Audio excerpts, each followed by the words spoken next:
All right, I have 6 o'clock. So, get started. Janice, need copies of something? Janice, do you need another minute to make copies of anything, or I am copying, do you need another minute before we get started? probably, just so everybody has the updated agenda. We'll go ahead and say the Pledge of Allegiance, and then we'll give Janice a couple more minutes to get some paperwork. I pledge allegiance to the flag of the United States of America and to the republic for which it stands, one nation, under God, indivisible, with liberty and justice for all. All right, thank you. Go ahead.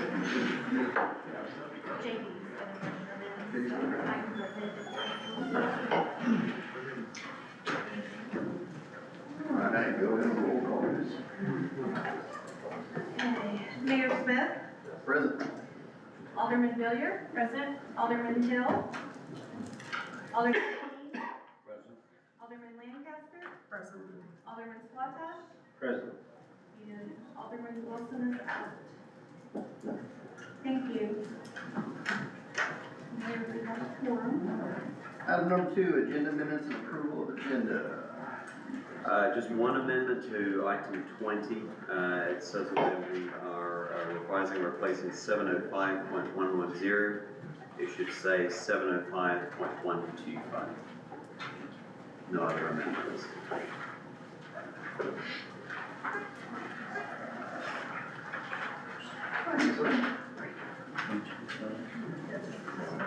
Any motion made, Mr. Collins? Thank you.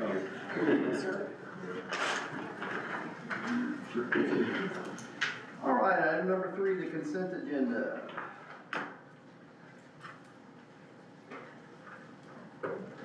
Does anybody? Oh, go ahead with the motion for the agenda approval. I'll make a motion to approve the agenda as changed. Okay, we have a first and a second. Alderman Villier? Yes. Alderman Hill? Sorry, he's out. Alderman Key? Yes. Alderman Lancaster? Yes. And Alderman Swatash? Yes. Thank you. All right, item number 3, the consent agenda. Anybody have any questions, concerns, input on that?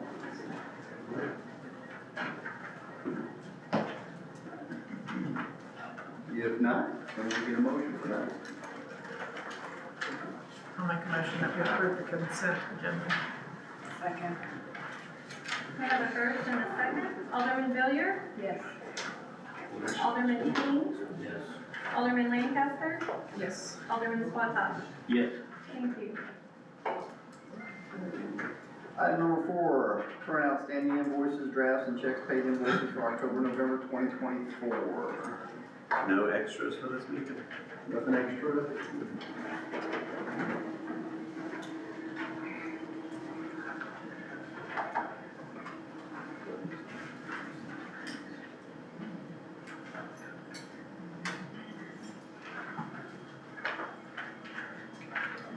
If there are no questions or concerns about outstanding invoices, we have a motion. I'll make a motion that we approve the outstanding invoices unless somebody else needs to look over it further. Okay, we have a first and a second. Alderman Villier? Yes. Alderman Key? Yes. Alderman Lancaster? Yes. Alderman Swatash? Yes. Thank you. All right, item number 5, citizen input. There is anybody out there that would like to provide us any input, feel free to step forward, give us your name and your address, and tell us what you'd like for us to hear. Christina, 6745 West Dogwood, and I was reading through the notes for whenever you do the advisory board, and it appears like the 5 that are going to be on it might not include a rural citizen. I saw in the possible changes that it included someone from the rural part. I would like to point out that that was a large part of contention with their water rates, is that we didn't feel like we had representation. So just kind of want that to be kept in mind when you guys are deciding and discussing that part of the I meeting. believe it said at least one, no more than two, correct? To at large, there referenced as, yeah. So at Just least, wanted to make sure that Mhm. it's considered. Yeah, it's, yeah, definitely. anything else? Seeing nothing else, we'll close section 5, citizen input. Number 6, an ordinance of the city of Willard to establish a water advisory board. That was a good segue there. Yeah, so this is just an opportunity to convene a board to advise the city board as far as issues relating to water, kind of help them have a better understanding, look over the books, kick the tires, hopefully be something of a two-way street between the city and concerned residents as well. You know, give them an opportunity to understand, hopefully at a greater detail, some of the things that go on, some of the infrastructure challenges and needs. And then as we commit to annually making sure we're looking at the rates going forward and providing that report, they can be part of that process, just like the board is part of the budget review process for the city as a whole. I'm hoping with the feedback, it will acknowledge some of those concerns and give our rural residents an opportunity to participate in the process as well. It's a great idea.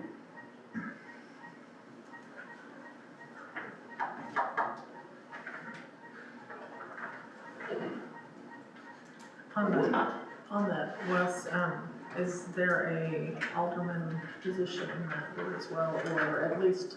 It's primarily just citizens and out there in the board, but there's nothing that says an alder can sit in there as an advisor or as an input person or any other role, certainly. What we would definitely want to make sure is there is a member of the Department of Public Works who can speak to utility questions, who's just available to answer those questions as they come up in the board. It will be something of a new venture for the city, so we look to that new board to advise me on any other information or resources they might find beneficial. Well, I think we make a motion to go with it. I would second that.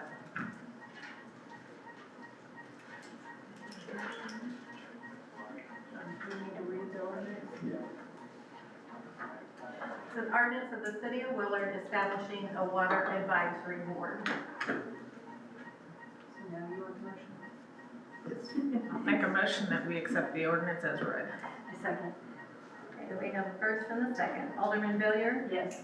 Alderman King? Yes. Alderman Lancaster? Yes. Alderman Swatton? Yes. Thank you. All right. Item number 7, an ordinance of the city of Willard, Missouri, amending Title 7 Utilities, Chapter 705 Water Rates, Article 2 Water Rates. Trying to make that a little bit bigger. This to be as big as we can go. Anybody passing that mic test today? So the rate analyst came up with some additional models as a result of the discussions from the board. He created a model that maintained the 10% surcharge structure, which equated to a minimum monthly charge of $14.18 for an in-city resident and a $15.60 for an out-of-town resident, with a minimum rate charge, or I'm sorry, 1,000-gallon rate charge of $4.41 for an in-town resident and $4.85 for an out-of-town resident for 1,000 gallons. He also created a, I call it kind of a flat rate charge, excuse me, wherein everybody pays the same rate, and that rate for in and out of city will be $14.66. With a per 1,000-gallon charge of $4.56, and that's for water. And then on the sewer, there it is. The 10% model, that would equate to $28.04 minimum monthly charge for in-city, with a $9.75 per 1,000-gallon charge. And then for out of city, $30.84. with a 1,000-gallon charge of $10.73. And then the flat rate model, in city, out of city, minimum charge will be $28.96 and a per 1,000-gallon charge of $10.07. these models, he worked out to kind of come with the required reserve amounts at the same time frames as the previously recommended one. It just shifted that burden back towards the in-city residents. So really, none of the discussion has changed, none of the outcomes have changed. It's just a case of the board deciding ultimately which rate you're most comfortable with. Outcomes are the same. You know, we have to build those reserves fairly promptly to take care of infrastructure needs. These are based on the current known variables. This is not to say that tomorrow we could have a major water line that we have to replace or a major sewer problem that we have to replace and may require further addressing. But right now, with everything that's known variables, known infrastructure expenses, known capital improvement plan, this will help us achieve the goals when we need to achieve them.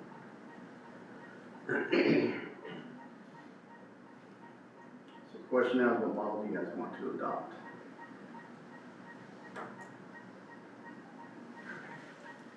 I'm leaning towards the Model 5, which is the 10% increase, or not increase, but 10% differential.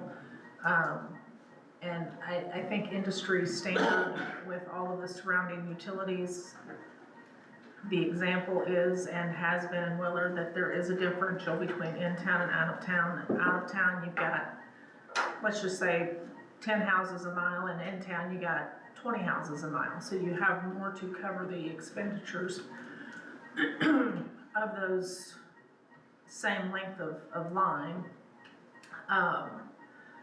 And I don't know if we find it necessary, maybe that's something that we put before the water board, that do we need to have the city be able to account for that separately? But I believe that, again, industry standard in our surrounding communities, if I remember reading correctly, is anywhere from 30 to 50% increase, other than Springfield, which we don't have the business base of Springfield, so you can't compare us to Springfield. And I think Stratford was 10% potentially. But all of our surrounding communities do have a surcharge for out of town, so I don't think that that's something that we should take off the board.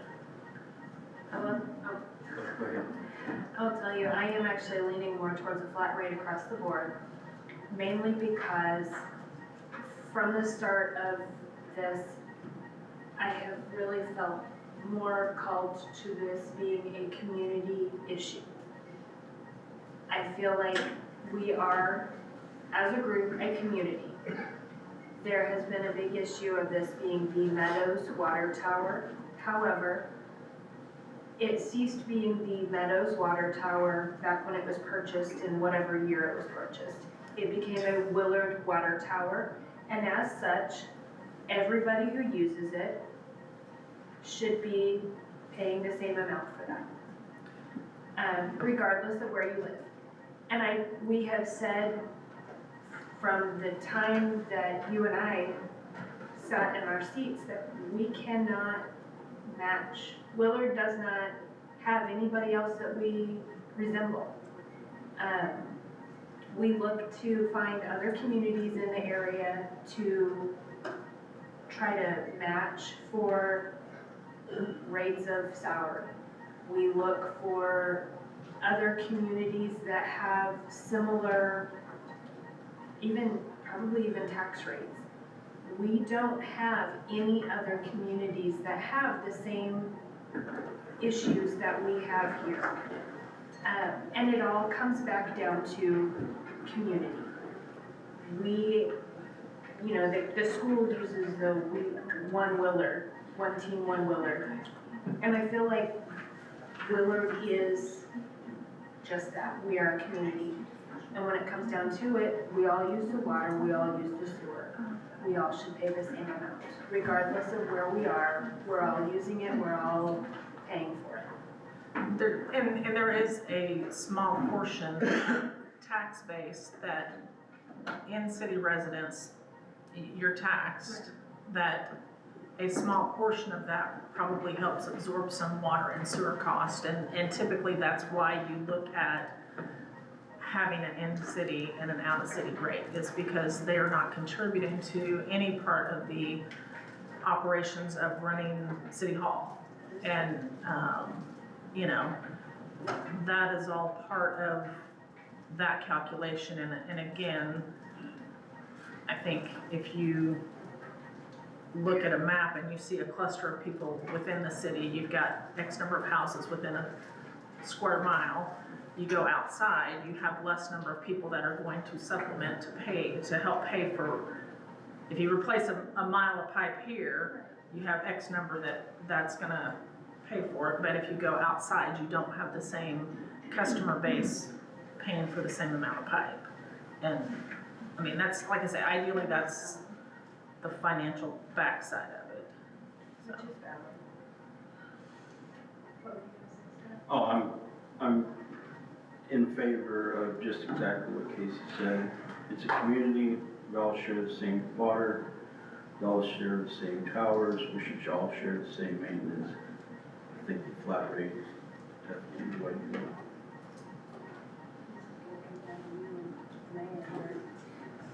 Hey Wes, what was the percentage rate, do you know offhand, differential before? For in-town, out-of-town? Yes. I think it came in at 9 point, oh, you mean before the drop? Back in 2012? And when they first started the differential? I'm afraid I don't know that one. It was most recent, it was 9.63 difference. It was 8.8, 9.1. 8.8 on the base rate, and a 9.1 surcharge on the unit rate. That's pretty sure.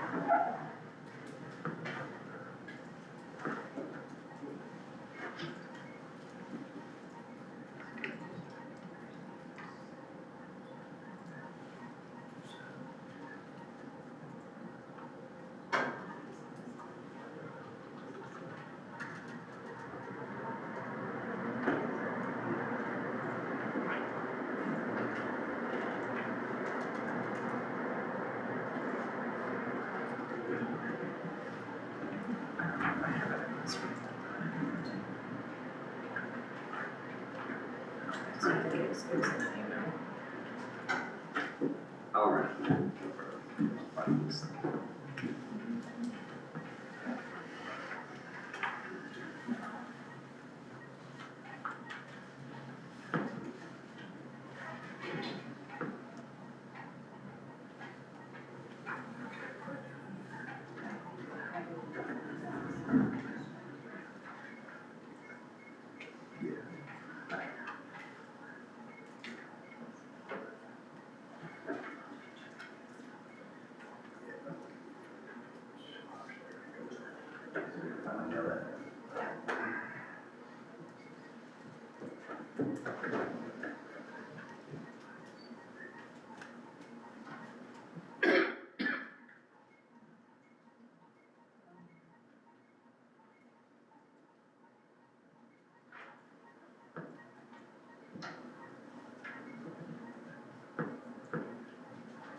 So, 2012, the rate was $12 for in-town water, and it was also $12 for out-of-town water. Then it was raised to $12.60 for in-town and $14.40 for out-of-town. And that was on water. And then for sewer, it was also flat in 2012, and then in 2015, stayed flat, 2018 stayed flat, and then in 2019, that was when there was a sewer difference. In town was $24.93, and out of town was $26.03.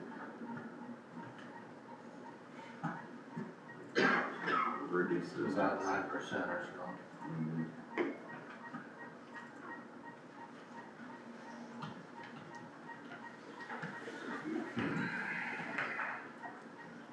9.1 on sewer. Yeah.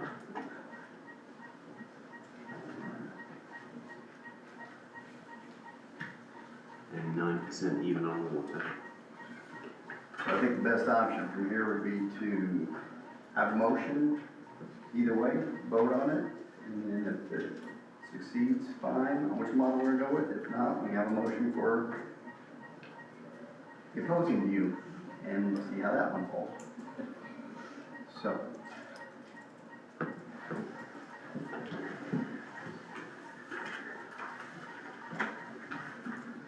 I will make a motion that we move, we're just doing water, right? We correct. have water and sewer separate, okay.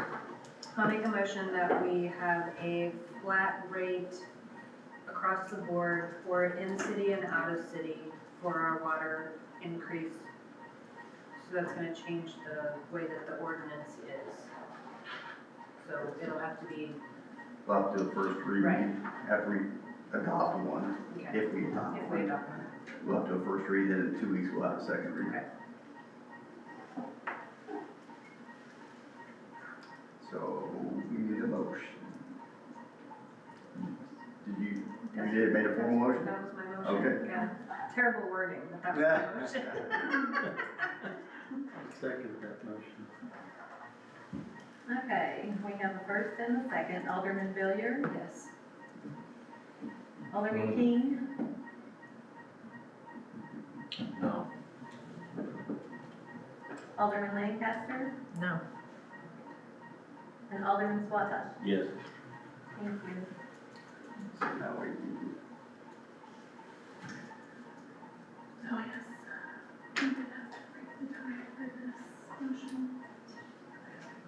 so I guess I get to do the tiebreaker. You get to be the tiebreaker. Ask my vote is Now's no. your moment. No? No. Okay. So now, I'll make a motion that we would adopt the rate for the, I think it was Model 5, with a 10% differential between in-city and out-of-city. I'll second that. Okay, we have a first and a second. Alderman Villiers? No. Alderman King? Yes. Alderman Lancaster? Yes. And Alderman Swatash? No. and I'm a yes.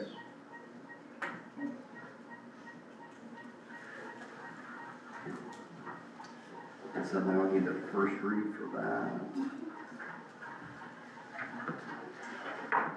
An ordinance of the City of Willard, Missouri, amending Title 7 Utilities, Chapter 705, Water Rights, Article 2, Water Rights. All right. Thank you.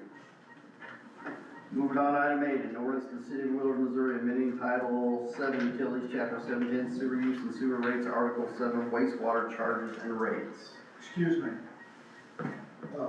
Could I bring up a point? No. Okay.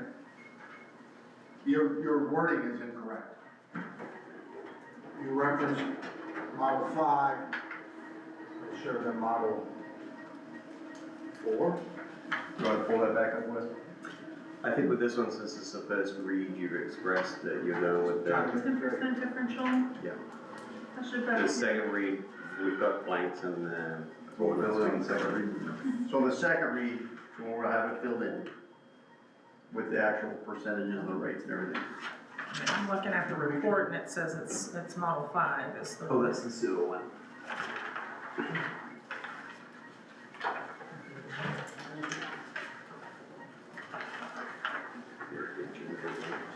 I assumed it was water because it was on the front.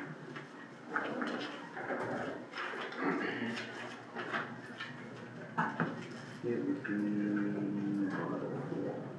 So water Model 4, water model. sewer's Model 5. Can't get it.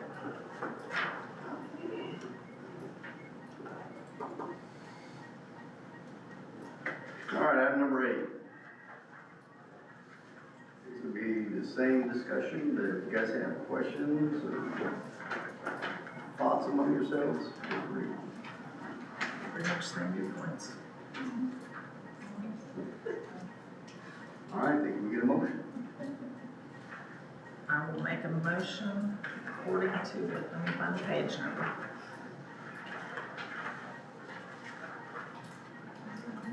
Hasn't made it yet. She's looking at the page. Just wanna get it right, Jan, sorry. That's fine. I only have this many papers I've been going through. I will make a motion on the sewer increase to be the Model 5 sewer increase with a 10% differential.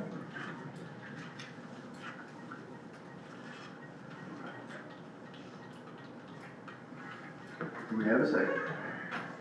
Second. Okay, we have the first and the second. Alderman Villier, No. Alderman King, Yes. Alderman Lancaster, Yes. and Alderman Swatash. Where's the model at? Model number 5. Pages down?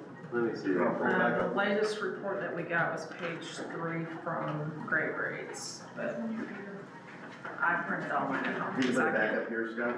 It's very tiny. It's 2804 base rate compared to 3084 base rate, 975 per gallon compared to 1073. What page? Page 3. Three? Do you want a copy? You want this? There you go.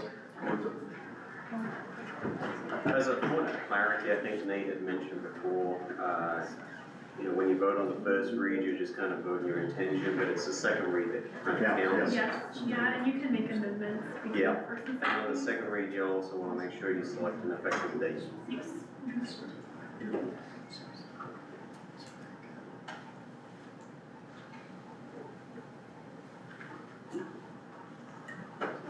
Yep, again, it's a time. And the motion is G. No. Thank you. And I'm here. Here we go.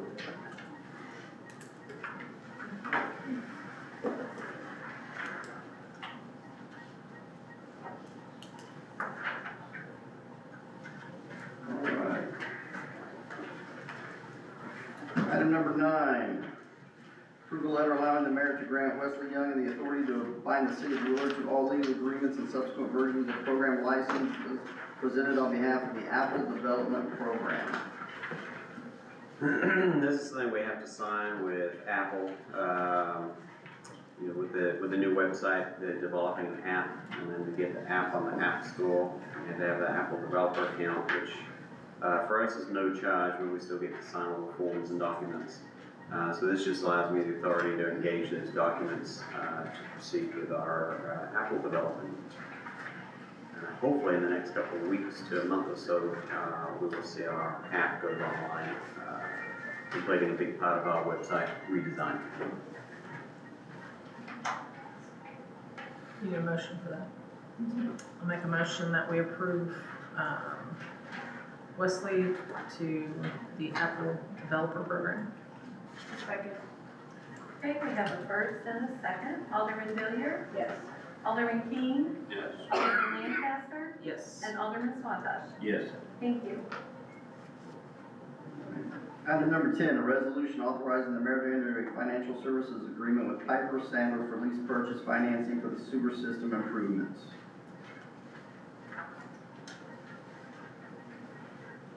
You want to hear us out, Wes? Yeah, if you don't mind, you'll probably be able to provide a bit more detail on that. As we make progress on the two sewer projects we're working on, one being the 94 lift station, Forest Main to Springfield, which is 80% funded by congressional earmark administered through the US EPA. The city has a 20% responsibility to cover 20% of the cost. In addition to that, we're looking at the Meadows truck sewer from the lagoons over to the intersection of highway, or Farm Roads 103 and 106, known as the airport lift station area. That is all self-funded in the city of Woodward, for which we had approximately $600,000 remaining from upfront ARPA allocations when ARPA first went into play. So knowing that as we get to the point here of entering into construction contracts, we need to have the financial mechanism to pay what we're short. So we move back to Piper, who holds the 2018 certificate of participation for the last large sewer upgrade project back in 18. They have agreed to extend credit privileges to us in the form of an equipment lease. And this will take a few documents to get in place. But the first one is a revision of the letter of engagement, which you have before you tonight for the mayor to sign and execute. This is, yes, we're willing to engage with Piper for this additional financing. No numbers, no rates. There is a not to exceed number on there of 1.25 million, which is more than adequate to cover all of our shortfalls. We will not know what the financing needs totally are until we bid the projects and actually issue construction contracts. We can guess all day long, but until we bid, you don't know this. So the engagement letter is simply to start the dialogue with Piper, tell them that we want to work with them to achieve additional financing to cover whatever obligations we have that we can't self-fund out of reserves. So I'd recommend approval of the, where we got a resolution there for the mayor to be able to sign that and enter into that agreement. Next week, next meeting, there will be a reimbursement resolution that will come before the board. Basically says as we go through the process and issue some COPs later on, we can reimburse ourselves for costs incurred in the project. That way you're not hung out waiting on money there to come back to move forward. You can reimburse yourself and replenish your reserves. So whoever got a question will not be happy to answer, but it's kind of a financing operation here to undertake this project. The project is really, both of them are good. You're looking at 80% from the EPA. You're looking at around 60% from the ARPA funds. That's pretty good grant money, really good grant money. A grant for the lift station 94 and improvements of the force main in Springfield is a grant of a little over $3 million.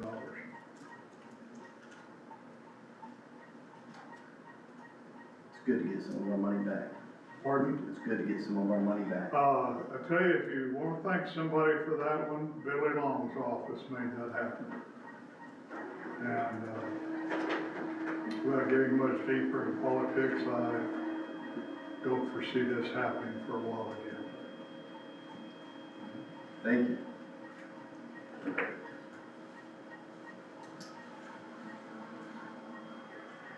So we need a motion on this. We'll make a motion for a resolution to authorize the mayor to enter into a financial service agreement with Piper Sandler for the lease purchase financing for the sewer system improvements. Okay, we have a first and a second. Alderman Villiers? Yes. Alderman King? Yes. Alderman Lancaster? Yes. And Alderman Swatak? Yeah. Thank you. All right, item number 11, Park Department proposal for special event fees and cost recovery in Willard.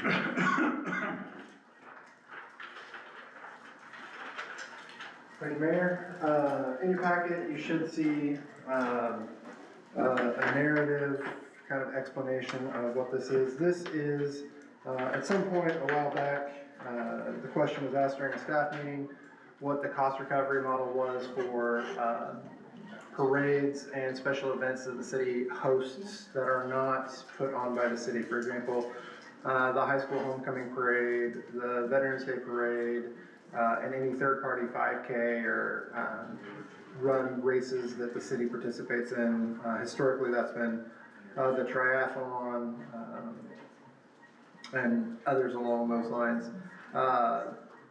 The answer was given, well, there's not really a cost recovery model for that.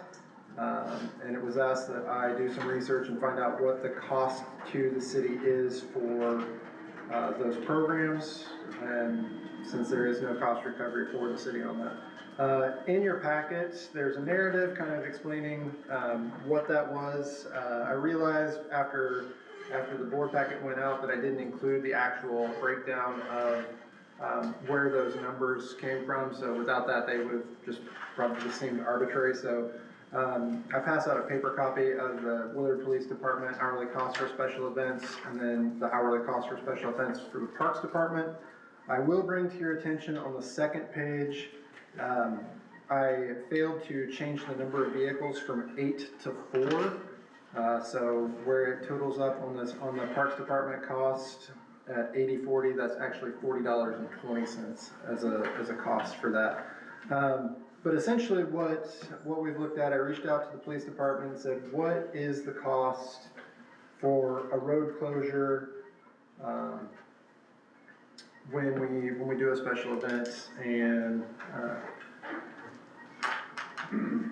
Major Shipley put together the report that you see in front of you.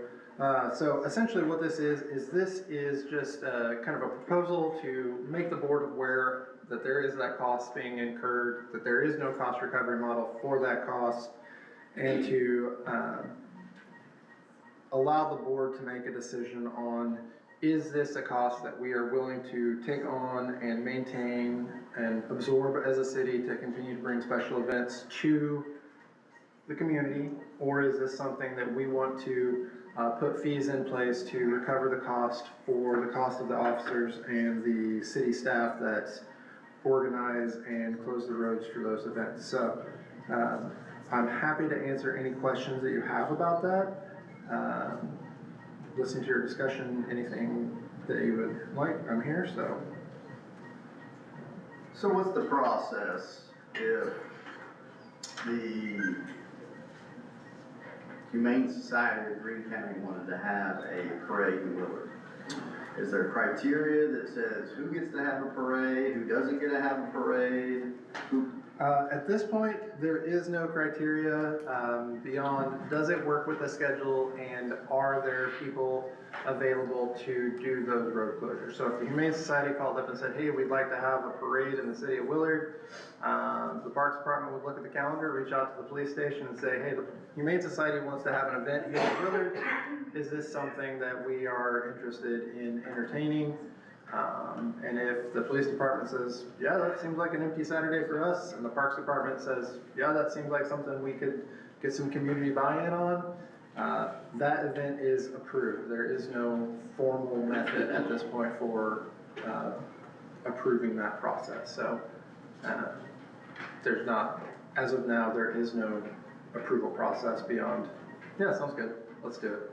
Bring people to the community. My personal opinion is I think there needs to be a policy in writing that dictates who, what, when, and where, and what are the policies. So I know you've had some difficulties in one or two of the parades and getting input and energy and effort from those that wanted to have the parade, and it fell on your shoulders. So, I mean, personally, I would love to see a written policy, and then with that policy outlining everything from cost to organizations. That's just my opinion. Set of insurance requirements. Insurance requirements. I think that would be a good idea. I just don't want to see us in a situation where it appears that we're arbitrarily allowing one group to have a parade, then we say no to another group, and, you know, it needs to be a fair and equitable process that's in writing that spells out exactly what it is. And if people don't, you know, abide by the policy, then we don't have a parade.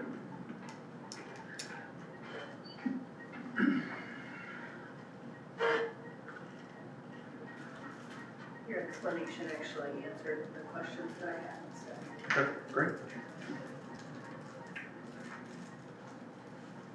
Not that we're the outliers, but what do the outliers do, or do you know? The outliers have a process that they follow that includes insurance requirements and fees for services. As we've discussed, fees vary greatly based on community and need, but largely there is a fee. In some situations, whether through just a general directive at the community level or through board approval, the board may select to waive any of those fees, but the communities have a fee for outside events.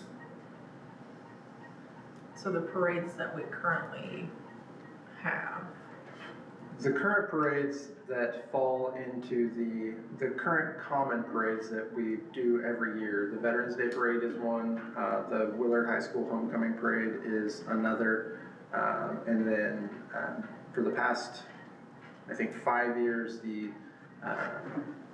triathlon has actually, no, 3 years, the triathlon has not been run by the city. The city has rented the facilities to Heartland Racing Company, and they have run that event as a third party using the facilities. And they have required road closures and road guards for that event.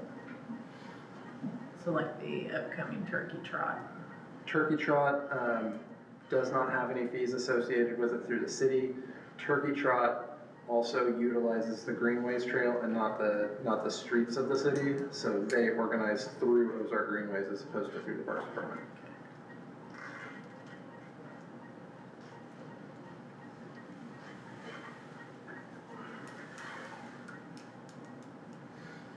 I mean, I think I agree with Troy and Casey that we need to have some parameters in place to, again, just keep things the same for whatever Sure. parties, as well as, you know, protection as far as insurance and. Sure. To make sure I'm understanding and not overstepping, the directive seems to be to assemble a policy to bring to the board for presentation.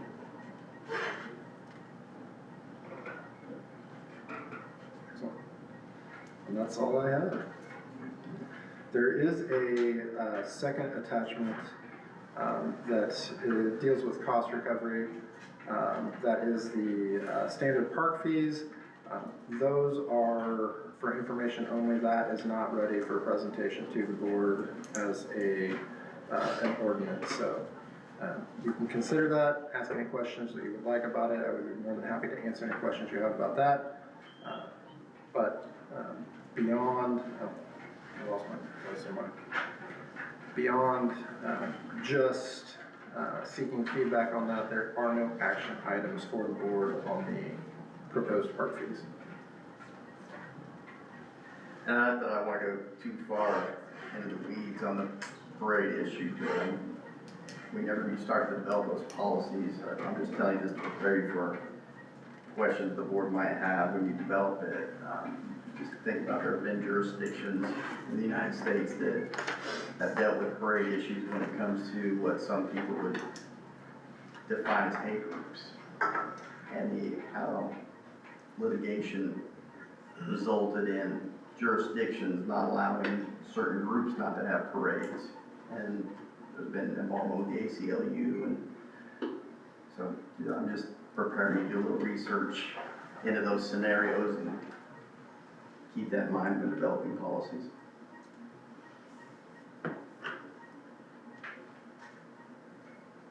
Hopefully we would never have to deal with it, but you just never know.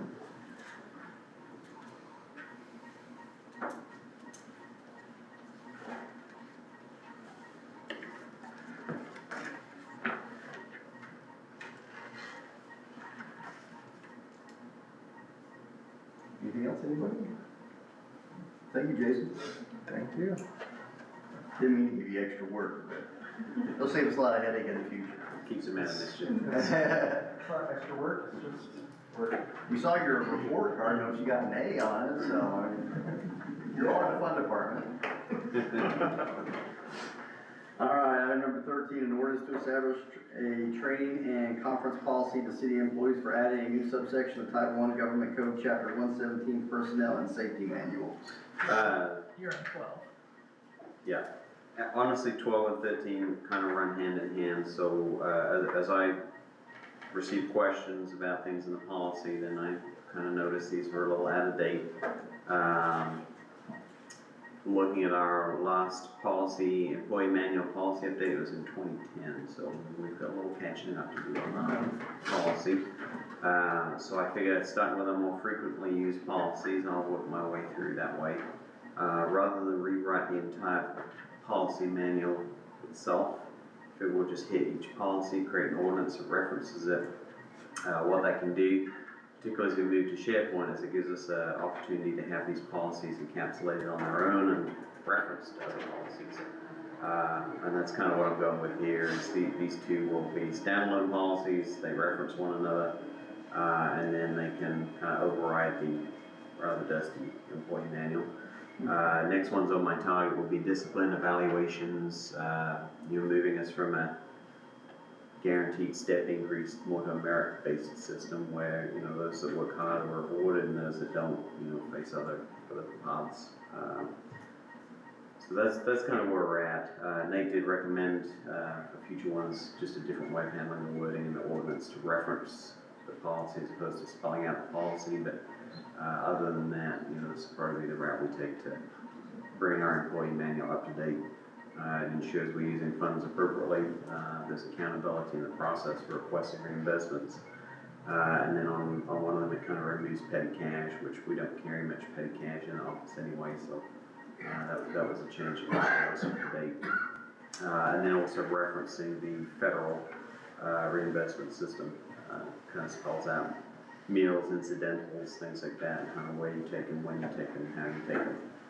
It's a little bit more robust, a little bit more what I'm used to, and I think it'll kind of help our CFO kind of keep track of budgeting and reimbursement process on his side as well.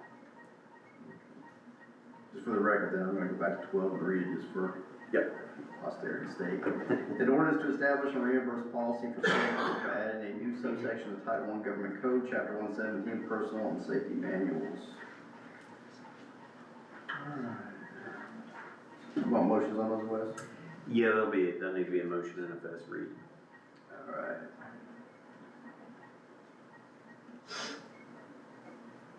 Is it okay if we do 12 and 13 together? We talk about it together? Yeah. Make a motion to approve ordinance 12, or Item 12. item 12 and 13 as read. Second. Okay, we have a first and a second. Alderman Villier? Yes.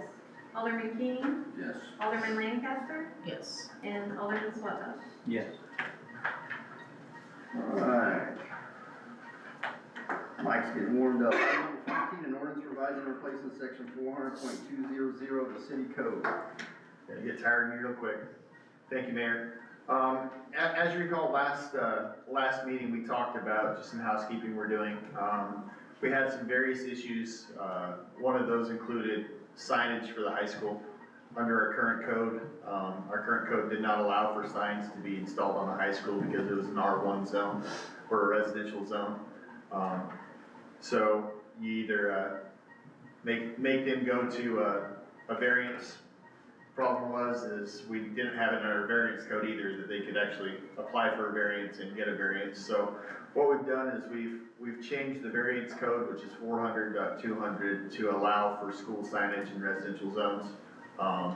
This would allow the Board of Adjustment, if the school came forward and they wanted to put a new sign on and it was larger than we anticipated, it would allow them to go before the Board of Adjustments and get a variance for it. Where right now, there's no such option. They just don't have a choice. So this allows them to have a choice in the matter. Make a motion to accept the ordinance revising and replacing section 400.200 of the city code. Second that. Okay, we have a first and a second. Alderman Hilliard? Yes. Alderman King? Yes. Alderman Lancaster? Yes. And Alderman Swataj? Yes. Thank you. All right, item number 15, an ordinance revising and replacing section 400.470 of the city code. Okay, 400.470 is our commercial, two. It's our more restrictive zone. In it, we had, car washes, and we're not against car washes in Willard. We accept all things, we just don't want car washes in the commercial zone. So what we're proposing to do is take them out of the C2 and put them in the M1. This still allows for car washes to come in and everything like that, they would just have to be rezoned to an M1 zone. And you're starting to see a lot of car washes come in where it's monthly subscription. Like I said last meeting, I could probably use one of those subscriptions, so if any of you guys are looking for Christmas gifts for me, I might take that. But what this does is it allows car washes to still come in, they're just not gonna be on every corner like you see in Springfield. You're starting to see a lot of these pop up on prominent corners, and they're, you know, we would love to have a car wash, just not necessarily on our busiest intersection.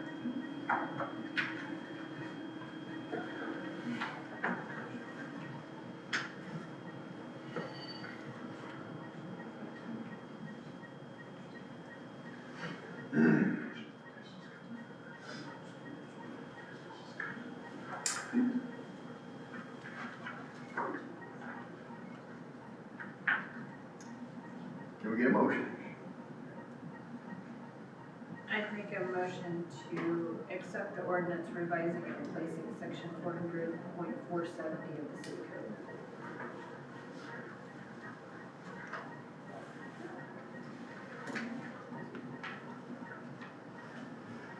Just need a second, or not. I'll second. Okay, we have a first and a second. Alderman Hilliard? Yes. Alderman King? Yes. Alderman Lancaster? Yes. And Alderman Swataj? Yeah. Thank you. All right, item number 16, an ordinance revising and replacing section 400.480 of the city code. Okay, this is the M1 zone. As we talked about earlier, we're going to move car washes from the C2 to the M1 zone. Also in 2018, self-storage or storage units were taken out of the code altogether. And they have no current landing place, so we're going to reinsert self-storage into the M1 zone also to give people that want an opportunity to put storage units in, now they have an opportunity to put those in because it's back in the code. So we'd be adding car washes and self-storage to the M1 zone. Not that it's relevant, but do we know why they were taken out of the code? I don't. Terry? Okay, well, it's irrelevant anyway, so. It's just one of them. For historical knowledge, I just wanted to know. Terry, yes, sir. During the 20-year comprehensive plan that was adopted, we were focusing so much on the 160 corridor, and we absolutely did not want storage units on that corridor. It's just too valuable a property. So they were just never reintroduced anywhere. We had nowhere else to put them at that time. Thank you, sir. Make a motion to approve the ordinance revising and replacing section 400.480 of the city code. I'll second that. Okay, we have a first and a second. Alderman Hilliard? Yes. Alderman King? Yes. Alderman Lancaster? Yes. And Alderman Swataj? Yes. Thank you. All right, item number 17, ordinance revising and replacing section 400.510 of the city code. We know that Jason with Parks got a 91% on his test. I'm gonna see how the aldermen do with your homework that was given last month. So section 510 is the proposed mixed use ordinance. What this ordinance does is it allows a developer to come in and do a zone overlay on a project, allowing him to increase his density on that project up to 6.2 houses per acre, as long as he meets certain requirements. In no ways will the housing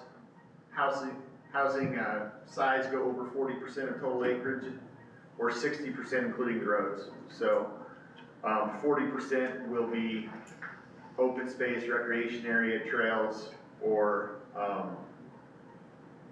approved parks. So, And this is the one where they get on the VIP list.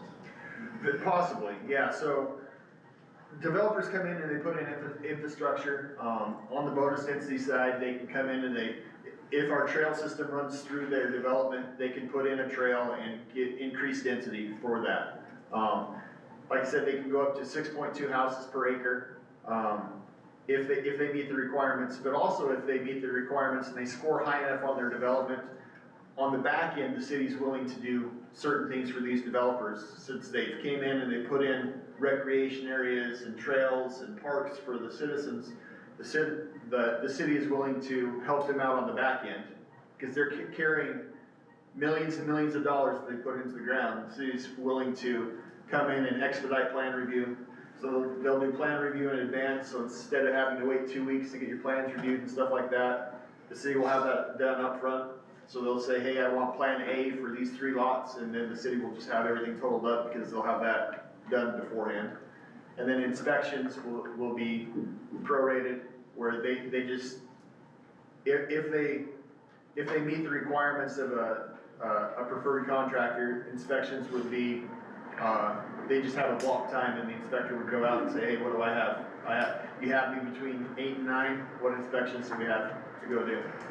So, on this preferred list. Yep. For the requirements that must be met to get on that list, certainly that's gonna be in writing and provided to every contractor. Absolutely, absolutely.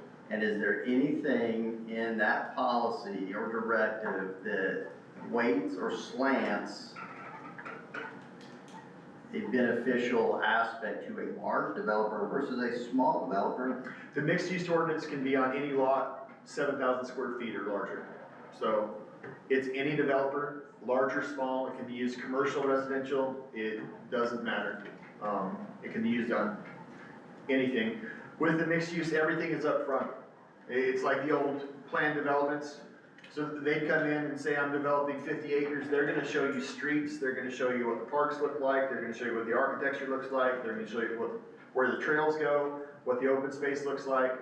All that stuff's gonna be up front. So you're gonna have a great idea of what the development's gonna look like before they even turn shovel. So So if someone is not given preferred status, it will be plain as day in black and white, why they are not in preferred status. yeah, they will be, what happens is we have a staff developer meeting before anything starts out. And you'll have staff from the city there, you'll have all the utilities, Spire, Liberty, Mediacom, everybody's gonna be there, and if they have any concerns up front, they're gonna express their concerns. So the developer knows up front, before they have any skin in the game, what they're gonna need to do, who they need to present it to, they'll know the next steps, how to proceed, what concerns people have. Yeah, they'll be well informed before, any major money is spent. Okay. But yeah, large or small, I mean, the ordinance will affect them both the same.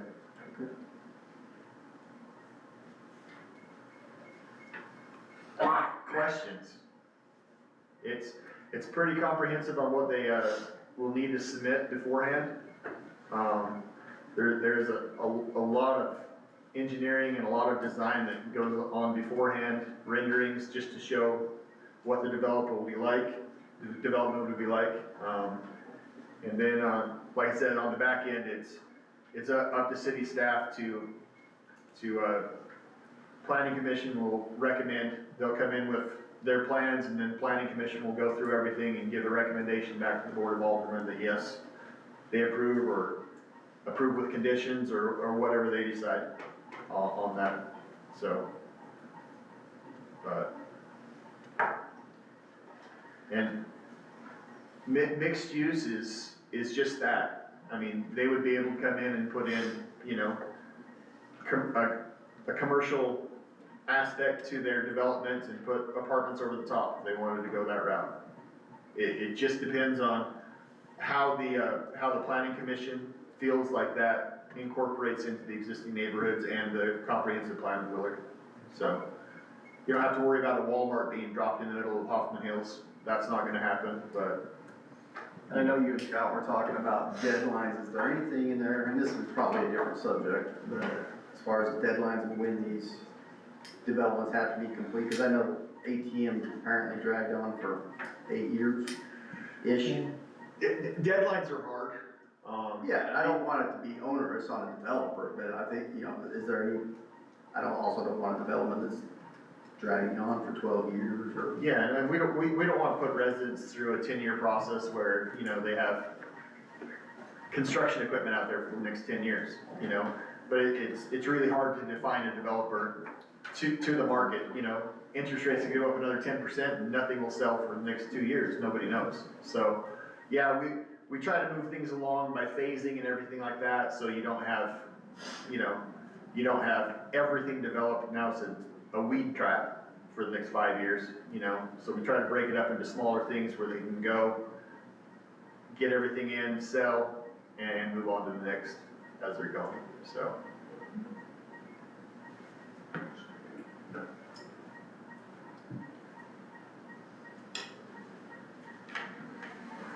Joyce, it looked like you wanted to say I was gonna say the same thing. something.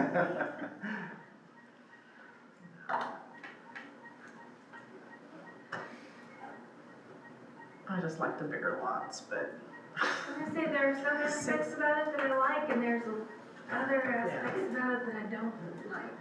And you know, I'm with you on the lots, I live on 5 acres, you know, I like larger lot sizes, but there's nothing to say in the mixed use that they can't go through and they can't say, hey, these are gonna be 20,000 square foot lots, these are gonna be 7,000 square foot lots, and mix and flow. The positive thing about it is, you know, 40% of that acreage is gonna be open space, recreation, or trails, you know, so. I think one of the other benefits, it's not doing away with the larger lot sizes. The planning and zoning board's gonna be looking at these things, you know, like, you don't have an apartment complex in the middle of Hoffman Hills anymore, and you have a Walmart in there, so that becomes part of the review and the recommendations that they would make to the board.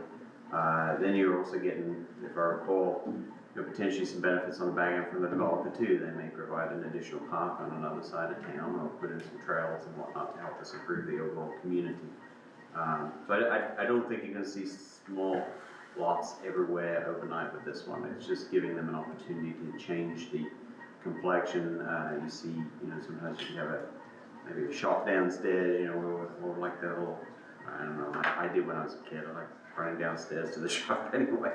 But it gives those options, it gives a little bit more flexibility to develop the community with our vision in mind.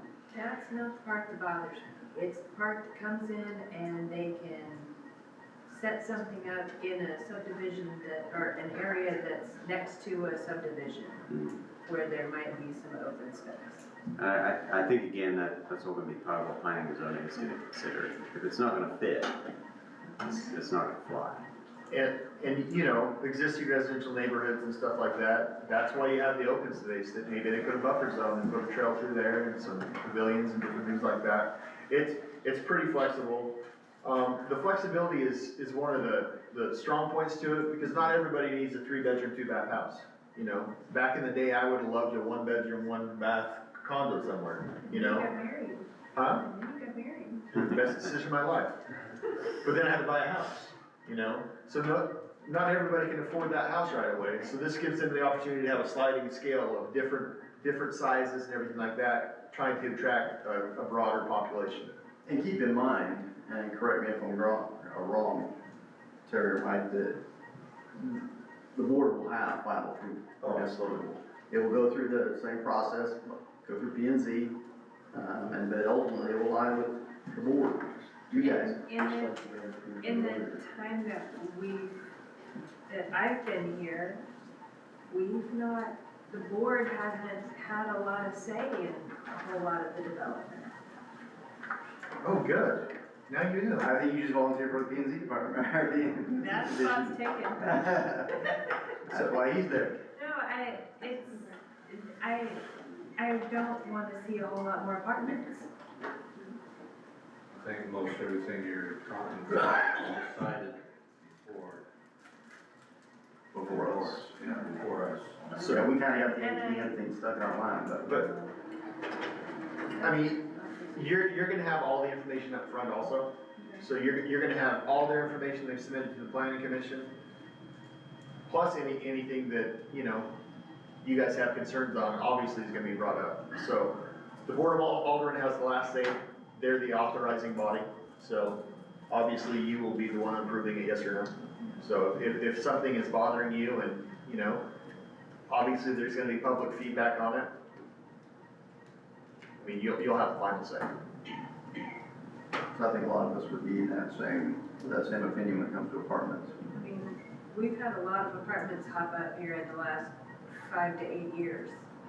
Way more than I think most of us want to see. And I worry about having a whole lot more apartments pop up. I don't know.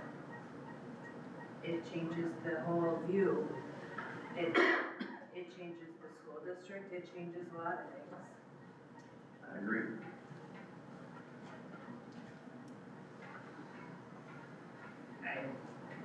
I can't say that I'm on board with all of the mixed use. Like I said, there are aspects about it that I like.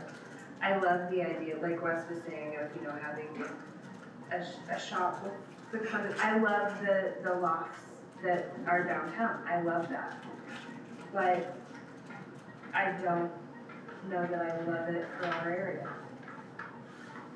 That's what it boils down to, I don't know that I love it for our area. Yeah, no, I can understand your concern with apartments, and everything like that, but you have to understand that apartments are only one part of the mixed use, you know? And, yeah, I don't necessarily like apartments either, you know, but there is a time and a place for things, you know? Would it not be safe to say that they can still go in under other existing code? Yeah, they can come in, Sure they can. they can come in No, an I'm sure R3 they and can, still, yeah. So I mean, still put apartments in. Right. you're not necessarily gonna exclude them. No, oh, I know. The one benefit about the mixed use code is if apartments went in, they would be under the HOA or regulatory, device of the subdivision. So they'd have the same HOA standards as the single family homes would. Is that like the area up by the police station? Do those fall under that? Those are not mixed use, They're no. not mixed use, We currently have no mixed use because this is a brand new ordinance. So, like I said, this is taking the place of the plan development. And Mike, would it be, this is probably something we need to discuss further, again. Yeah. But I'm wondering if it would be appropriate when it comes to mixed use if, I hate to use the word ingredients, but if the developers knew these were the things that we were attracted to, and these were the things we were not attracted to, would there be anything unethical or illegal about conveying that message? What, like, can you give me an example of like, It's, whenever you say thou shalt not, you get yourself into trouble. So, Yeah, not necessarily saying thou shalt not, but more of, I think it may be somewhat unattractive. conveyed. We have a 2014 visioning document that was put together with the community. So I mean, we do have kind of this is the direction we as a community would like to take. And then, you know, of course, that drives a lot of the approvals and the discussions that we have. But yeah, I agree with Mike. When you start to say, thou shalt not, it can be a little more onerous to some. yeah, and I think what's important to remember is that it's gonna have to go through B and Z and their group first, and then if it gets past them, then it's coming to us.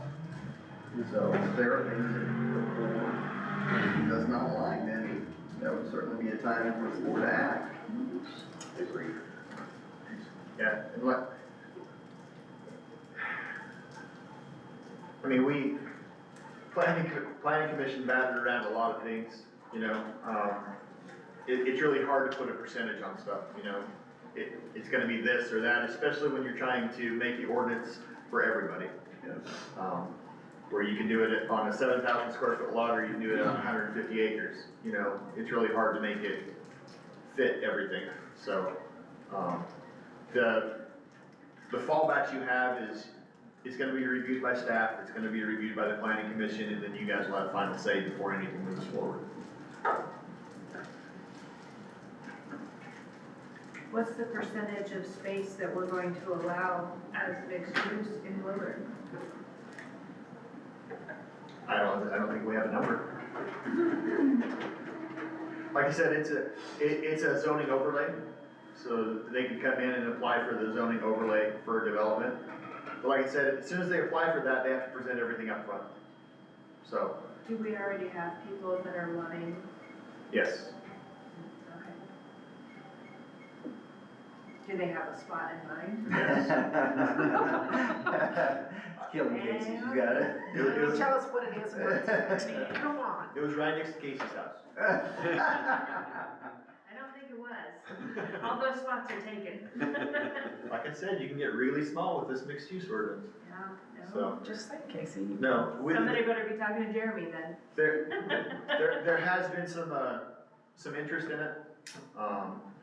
But there is a lot of time and money they have to put up front to show detail that other developments would not have to do. If I came in and said I wanna put 15,000 square foot lots on the property, I could go in and do it tomorrow. You guys, there's no say to that. They check the box and they can move forward, so. And if we can tie it into an early discussion, it also allows us to increase our uses per infrastructure model.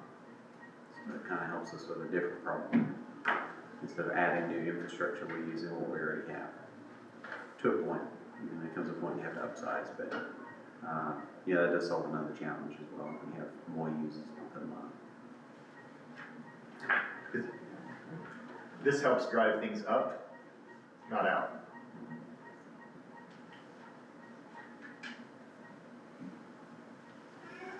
Good questions, but obviously, I want the board to be comfortable with the ordinance, where it's at and everything like that, so I'm not looking for a motion to move forward until we can thoroughly vet concerns and go through things, so. It's just difficult, considering the unknown, Right. because It could be anything. we don't know what they Yeah. are, I mean, And, but I think we would just have to, rely on the fact that we would have, or the board would have, and P and Z would have the final say and the say in it, and. Yeah, and like I said, any variance to that, everything's up front, so the development agreement has all that stuff listed. It's, they're bound to what they present. It's not like they're gonna present something and then come up and throw, duplexes downtown. You also have to consider the fact too, that, the people might want, something that's coming in that we think maybe they don't want, and then we find out maybe they do want it. There's actually a lot of So whenever we science. have, input on zoning issues or whatever, we might learn something we didn't know. Well, we have an architectural review on this, mixed use, and we actually put the survey out online to the citizens on what they wanna see in Willard, and it was really surprising, the answers we got back on that. And we'll be putting different surveys out also, we have the future use survey that went out in 2019 that we're currently using. But yeah, we will be vetting this out on the website to the public to see, what they think about it. And obviously, on a rezone, people within 185 feet get noticed anyway, so they'll have their opportunity to have public input. But like I said, I'm not looking for a motion or a vote or a second on this particular one. I would rather the board be comfortable with what it is. Nobody's gonna be comfortable with every aspect of it, but I'd like you to be comfortable before we move forward. There's no rush right now to get it on the books. Is this something you guys would like to talk about more in depth, or? Totally up to you.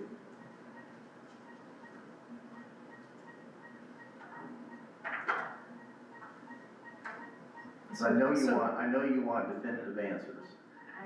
I'm still not. So basically, I'm still not. mixed use can still happen, correct? Currently, no. So how did, the insurance and the apartment or B&B or whatever it is I about. believe that's a conditional use permit. A C2 with conditional use, but we also don't have short-term rental, policy in the books, so there's nothing to regulate a short-term rental going in. I think it's just a conditional use that you have to renew every year. That wasn't a true mixed use.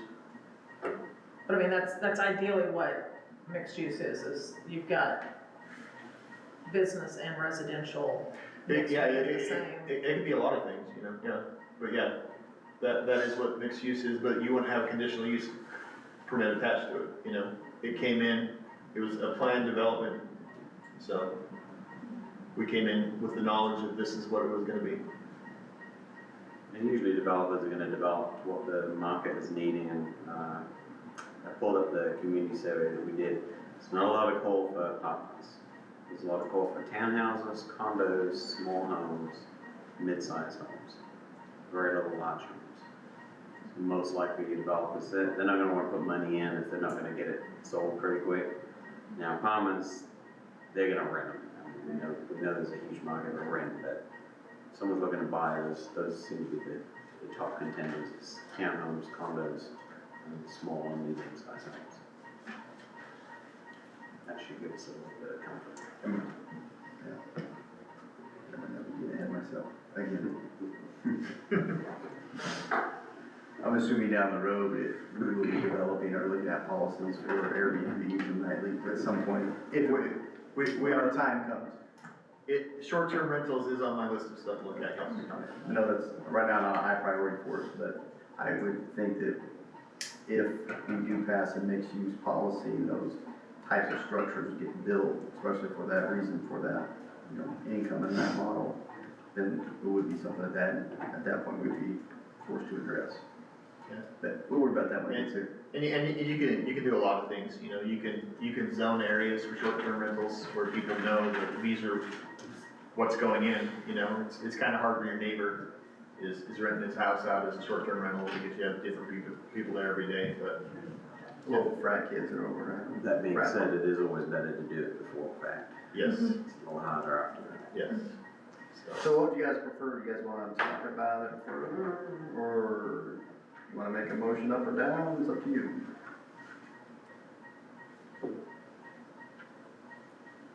I'm still contemplating up here. I'm stewing, Deliberating. marinating. I'd like to suggest for your thinking that each one of you board members come to the P&Z meeting and sit in and find out what goes on. We put a lot of work into everything, and we have discussions over and over for weeks on end. That's true, absolutely true. Only if you come to one of my budget meetings. David probably I'll saw the grow, mixed, you'll grow. David saw the mixed use on the agenda and he's like, Well, let me ask you this then. When you guys discussed the ordinance, amongst P and Z, I believe from what I heard in the past was it was unanimous. No, well, At the end. Not the first time. no, I know at the beginning it wasn't, but at the end. There were some bloody noses and some real concerns over lot sizes and, you know, apartments and design and bonus density questions. And that's what we did. We went in, and I said, this is just a template.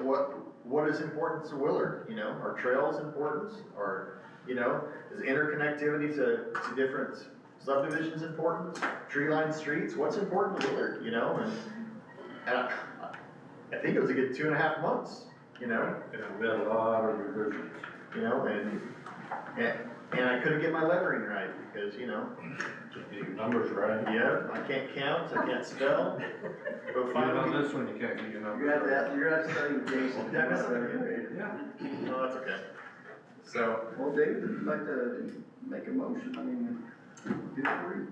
I even forgot where we're at. We are on number 17, I believe, 5.10. I'll make a motion approving an ordinance revising, replacing section 400.510 of the city code. City code.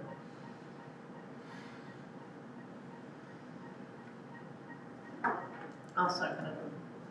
Okay, we have a first and a second. Alderman Villier? No. Alderman King? Yes. Alderman Lancaster? Yes. And Alderman Swatash? No. Yes. Thank you. All right, item number 18, an ordinance revising and replacing section 400.890 of the city code. Like I talked about earlier, this is just revising the R1 code to allow for schools and school signage. It allows to, for schools to have monuments, illuminated pedestal signs up to 40 square feet without having a variance. So pretty simple, but it gives them the opportunity to change their signage up without the city losing sleep over stuff.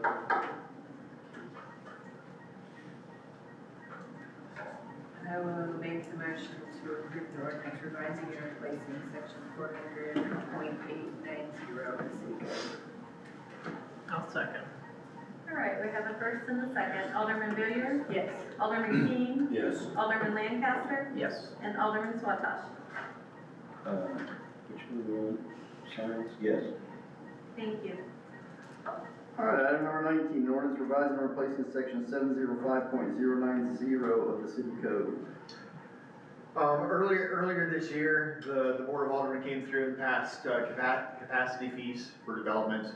And this is basically a fee put on a development to tap into the capacity of the water supplies, the sewer. This just changes the code to add the capacity tables that you approved in section 510, and puts them where the water rates and stuff are in the code. So they can just open it up and they know exactly what their connection fees are gonna be and everything like that, instead of flipping between two sections. So this one in section 21 is just adding that table that was previously approved by the board, just for ease. So they're not flipping between two different chapters and finding numbers.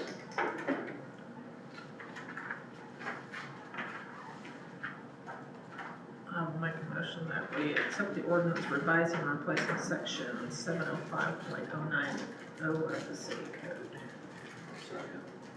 We have a first and a second. Alderman Villier? Yes. Alderman King? Yes. Alderman Lancaster? Yes. And Alderman Swatash? Yes. Thank you. All right, item number 20, an ordinance revising and replacing section 705.125 of the city code. Should've got a bigger drink. So working in conjunction with Public Works, we didn't have a reliable bulk water ordinance on the books. The one we had, our deposits would not even cover repairs on the meter, let alone replacing a meter. And what bulk water is contractors come in and they hook our meter up to a fire hydrant or an approved place. And then they're billed for the per 1,000 gallons that they use to develop the developments and put in the homes or what have you. So what this ordinance is working with Public Works, we developed the, what the water meters cost is what their deposit's gonna be. So they're gonna put a $1,300 deposit down to rent a water meter. If they break the water meter, we have a deposit there that can replace the water meter, where our current ordinance does not have that. Another thing that was hard for us is somebody would come in on a small project and they would take our limited meters for 2 months. And we have big projects coming in and we have no meters to fund these projects. So, as part of the ordinance, they define the duration, how long the project's gonna be. It can't be longer than 4 weeks. After 4 weeks, they have to return the meter and get back in line. Larger projects can work with Public Works on defining that. If it's a larger project, and obviously it's gonna be, a year project getting this phase of subdivision in, they work with the Public Works Director, and they schedule that through. It defines bulk water rates. Bulk water rates are $20 per 1,000, billed at the next 1,000 upon return of the meter. So if I use 20 22,001 gallons, I'm paying for 23,000 gallons of water. We've had an uptake in theft of service, people hooking up to fire hydrants, non-air gapped, no backflow, no meters, just filling up and going. So this ordinance defines that and defines penalties for that also. So if we do catch them, I mean, it's up to $2,000 per event per day. And also additional civil or criminal prosecution is. Is that mainly contractors?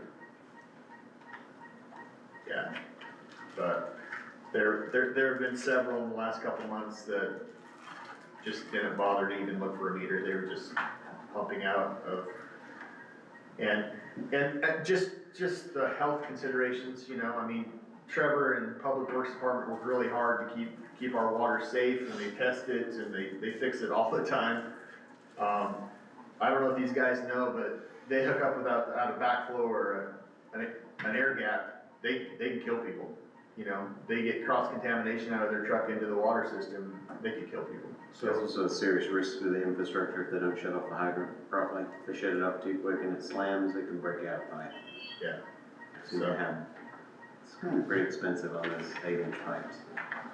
So we also, to Wes's point, we do have an infrastructure clause that, you know, if our infrastructure is damaged, if they shut the fire hydrant off and water hammer pulls the pipe out of the ground, it will be up to the renter to pay for those costs, so. But, it's all there before you. Are there any questions on what we have and why we're doing it? I'm confused on what you stand out. I'm gonna give you a hard time.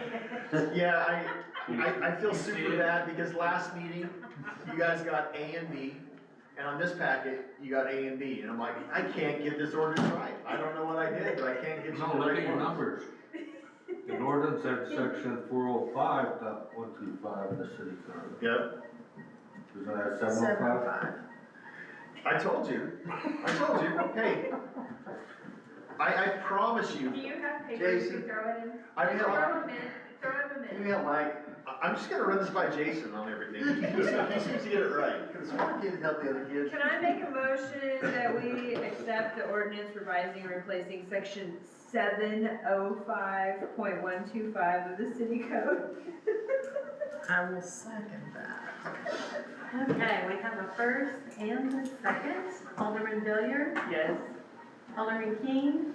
Yes. Alderman Lancaster? Yes. And Alderman Swata? Yes. Thank you. Mike, you know we're just giving you a hard time. Oh, I do love it. I love it. I love it. All right, item number 21, ordinance revising and replacing section 710.475 of the city code. Okay, simply 710.475 is just the sewer capacity that you guys already approved. It's just put in the table in the same chapter, so they're not trying to find it in other chapters. Yep. I'll make a motion to accept ordinance revising and replacing section 710.475 of the city code. I'll second. Okay, we have a first and a second. Alderman Villier? Yes. Alderman King? Yes. Alderman Lancaster? Yes. And Alderman Swata? Yes. Thank you. Mike, your limit is 3 from now on. Thanks, everybody. 3 at a time, that's it. That's it, no more. I don't care how much energy drink you have before the meeting. You saw. You saw. I knew it was gonna be a long one. All right, item number 2, sanitary sewer project status. Well, the 94 lift station in Forest Under Springfield, we've submitted our second semi-annual progress report and an amended work plan showing those shifting schedules with the US EPA. And we're also preparing our second reimbursement request for the US EPA. Try to get that in here for the end of fiscal year. The Meadows, waiting on a reply to the construction permit application filed to the Department of Natural Resources. Didn't have the opportunity to put it on this report, but we are making progresses on easements as far as descriptions, documentation, etc. So the project's moving along in a reasonable rate. any questions we have answered. The financing part of my report, we thrashed that out with, the Michael resolution. Sounds like it's progressing well. We'll be up and running in no time. Pardon? I said, we'll be up and running in no time. Well, things move slow Mm-hmm. sometimes.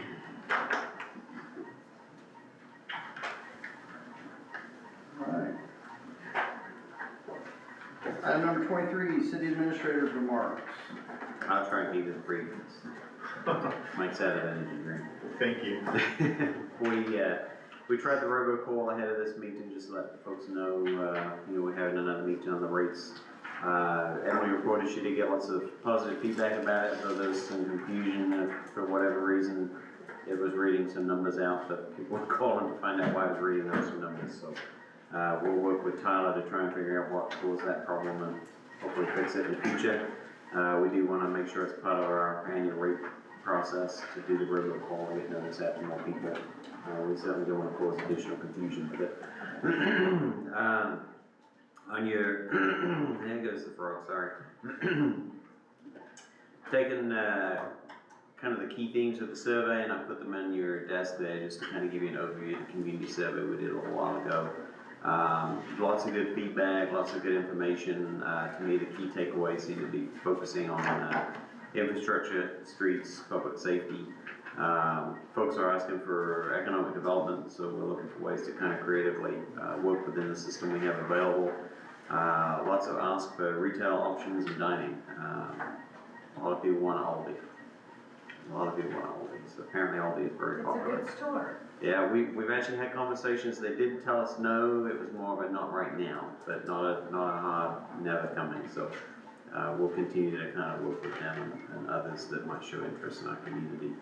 And then housing amenities, as I kind of alluded to, folks want more diverse housing options, some that we just don't have, townhomes, condos, smaller homes, and then the more traditional homes.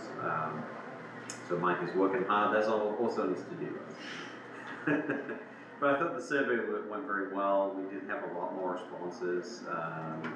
We'll probably make that, we will make that part of our annual process, just to put that survey out, probably let it run a little bit longer than it did, plug it a little bit harder, get more people to fill it out. Then that way we can use that to kind of inform budget discussions and other decisions. That was gonna be my next question, was we start having budget discussions and assuming that the survey results will be a driver in that process. Mm-hmm. Yep, it can certainly inform that a great degree. I've got a note here just on budget guidance. Carolyn's putting that together. I've been going through it between things, kind of finessing it, and then Carolyn's had a few things, but the intent is to have it for discussion on the 25th, and then that will be a first read, and then a second early in December, the first meeting in December. Ideally, we want to read that very carefully. It's going to inform a lot of things. There are a lot of things that don't really change, salaries and whatnot, but there are a lot of things that are new additions. I'm going to try and get Carolyn to highlight this a little bit more clearly, like new purchases, line work and things like that, but maybe a bit more useful and beneficial to the community.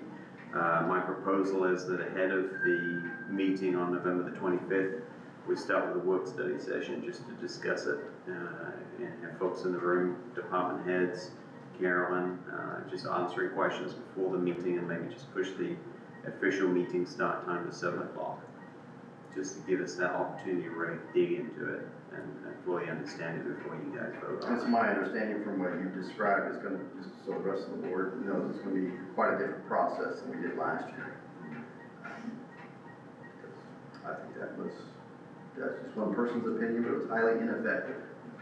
So Wes is gonna streamline it for us and, So does that mean we don't need to have a work study like the week before? I think we just do it the same day, just so it's fresh and in your mind. We'll have all the department heads available so you can ask some questions. If you see a new line item in there that you're kind of like, well, why are we buying this? You can ask them and find out and see if you agree with it being a compelling need.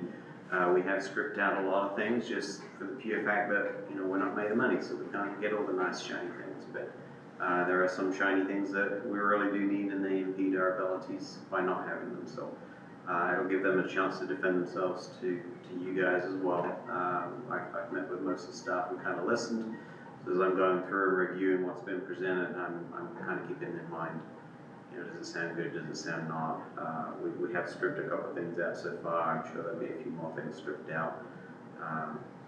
We wanna be wise with the money we have, but we also wanna be wise moving forward. We do have a little bit of time to make up, so we're trying to kind of balance those two competing priorities. But if you guys are okay with that, then the way we'll publish the next meeting will be 6 PM will be the work study, and then 7 PM will be the open meeting. And I believe anybody can show up to the work study anyway and listen in. It's not like we block the doors and hide in secret, so if they want to listen to the boring numbers bit, they're welcome to. But the official meeting start time will be 7. Another thing I put on your desk, excuse me, you'll see it's 81%, 41%, so been kind of fiddling around with some scorecards. These are some homemade examples of nothing particular, just to kind of show you how they work. This would be another thing that we would establish with board guidance. You know, what are some metrics you want to look at? You know, the public, as we talked about, key takeaways. They want to see infrastructure, for example. So we might look at some metrics. Do we look at our road quality index to decide if our infrastructure is doing well? Do we look at water uptime, water downtime to see if it's hitting a certain amount of disruption? Once we set those benchmarks, then we present the data on the website. Usually it looks kind of like this, just to let the public know how we're doing. And that will certainly be something that I can engage the Water Advisory Board with for the utility side and see what metrics they think we should be considering. So that's just kind of an example, just to kind of bring that forth of mind as we can discuss through those things. Civic videos, I think last time there was some confusion about, you know, the citizen input side of things. We talked about maybe putting something together just to explain that, so I kind of, usually a PIO would do something like that, but I've managed to get a script. I think I have kind of a storyboard put together, so I'll try to, in a future meeting, maybe take some stills and some video of the meeting that I can use in that and kind of cobble it together and put a graph together for you guys to look at. But I think what we'll do as part of that is just finesse some of the regulations, put it into a more clear ordinance. Janice earlier today did a little run through for me just to kind of see what it does say, what it doesn't say. So we'll make sure that's up to snuff and then include those instructions in the video as well.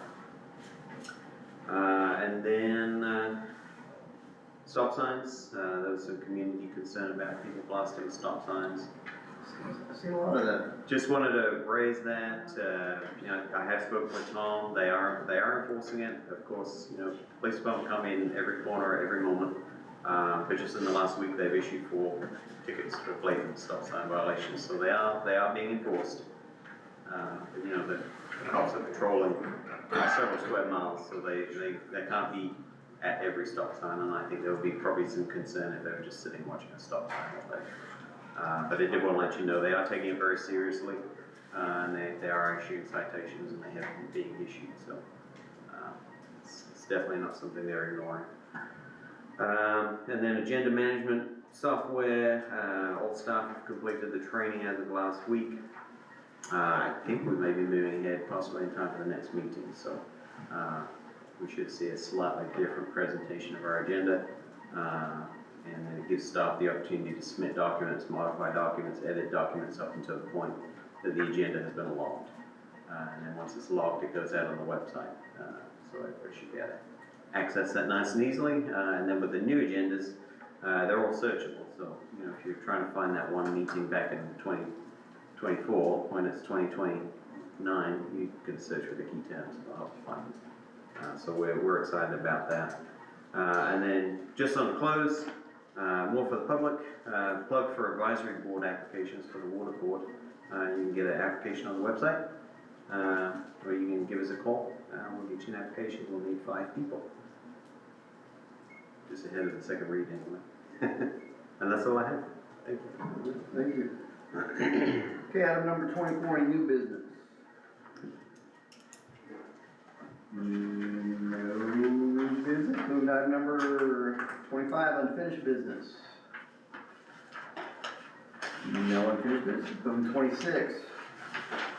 We recess the open session and open closed session pursuant to RSMO section 610021, number 1, legal. Did you call me out on that? Alright. Make a motion that we recess the open session and open the closed session pursuant to RSMO section 610.21, subsection 1 legal. Second. We have the first and the second. Alderman Villiers, Yes. Alderman King, Yes. Alderman Lancaster, Yes. and Alderman Swatha. Yes. Thank you. Make a motion, we close, adjourn the meeting. So the first and the Man, second. we're getting good at this. Alderman It took Villiers. us 9 or 10 months, but we're getting good. Alderman King, Yes. Alderman Lancaster, Yes. Alderman Swatha. Yes. Thank you.